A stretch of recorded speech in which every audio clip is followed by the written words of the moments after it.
학년은 올라갔지만 기초 개념이 자리 잡지 않아 문제풀이에 어려움을 느끼는 아이, 챗GPT가 생성한 이미지. 학년은 올라갔지만 기초가 흔들리는 아이들. 초등학교에서 수학을 어려워하는 아이들이 점점 늘고 있다. 학년은 올라가지만 연산 개념 이해, 문제 읽기 능력 등 기초가 충분히 자리 잡지 못한 채 다음 단계로 넘어가는 경우가 적지 않다. 그 결과 학습 격차는 점점 커지고 수학을 두려워하거나 포기하려는 아이들도 늘어나고 있다. 하지만 수학을 어려워하는 이유는 단순히 성적의 문제가 아니다. 많은 경우 그 출발점에는 기초학습의 작은 공백이 존재한다.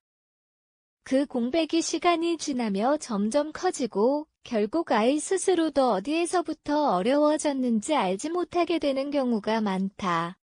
이번 코칭 사례 특집 연재 수학 기초 무너진 아이들 100/50은 실제 코칭 현장에서 만난 학생들의 사례를 통해 수학 학습이 어디에서 흔들리는지, 그리고 어떻게 다시 회복될 수 있는지를 살펴보려 한다.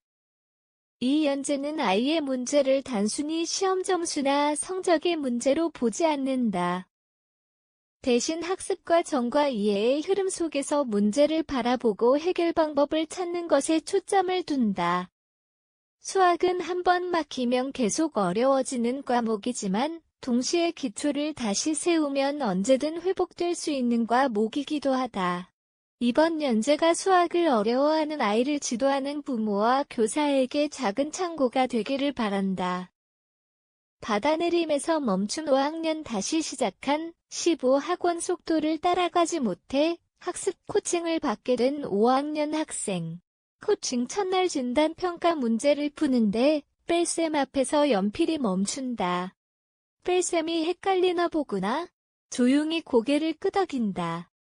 현재 어려움을 정확하게 파악하기 위해 2학년 수준의 연산 문제를 내주었다. 문제를 풀어보니 상황은 예상보다 심각했다. 대부분의 문제에 손을 대지 못하고 있었다. 답을 쓴 것도 모두 오답이었다. 5학년이라면 이미 익숙해야 할 계산이다. 그러나 교육 현장에서 이런 상황은 생각보다 자주 나타난다. 학년은 올라갔지만 연산의 기초가 충분히 자리 잡지 못한 채 지나온 경우다. 그래서 수업은 가장 쉬운 문제에서 시작했다. 15 처음에는 블록과 손가락을 사용해 10에서 5를 빼는 과정을 직접 확인하게 했다.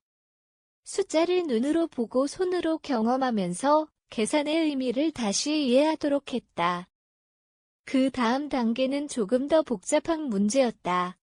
12사 학생은 잠시 멈췄지만 이전 문제에서 숫자의 의미를 경험했기 때문에 계산 과정을 다시 생각하기 시작했다. 11을 10과 2로 나누어 생각하고 4를 빼면 얼마가 남는지 천천히 확인하며 계산을 이어갔다. 이후 문제는 조금씩 확장됐다. 13, 5, 1, 4, 6, 1, 5, 7 중요한 것은 속도가 아니라 이해였다. 블럭을 활용해 수개념을 익히는 아이, 챗GPT가 생성한 이미지, 수학 회복의 시작은 가장 쉬운 문제였다. 2주가 지나자 학생의 태도에 변화가 나타났다. 계산을 시작할 때의 망설임이 줄어들었고 문제를 끝까지 풀어보려는 시도가 늘어났다. 학생이 말했다. 선생님, 이제 뺄셈이 조금 쉬워졌어요. 수학 학습에서 흔히 나타나는 실수는 어려운 문제를 반복하게 하는 것이다. 하지만 기초가 흔들린 상태에서 난이도만 높이면 아이는 점점 자신감을 잃게 된다. 반대로 가장 쉬운 문제에서 다시 시작하면 상황은 달라진다. 아이는 작은 성공을 경험하게 되고 그 경험이 학습을 이어가는 힘이 된다. 이번 코칭 사례는 한 가지 중요한 사실을 보여준다. 수학은 학년보다 기초가 먼저라는 점이다. 받아내림을 어려워하던 5학년 학생도 결국 두 자릿수 뺄셈을 자연스럽게 해결하게 됐다. 변화의 시작은 의외로 단순했다. 바로 15라는 가장 기본적인 문제였다.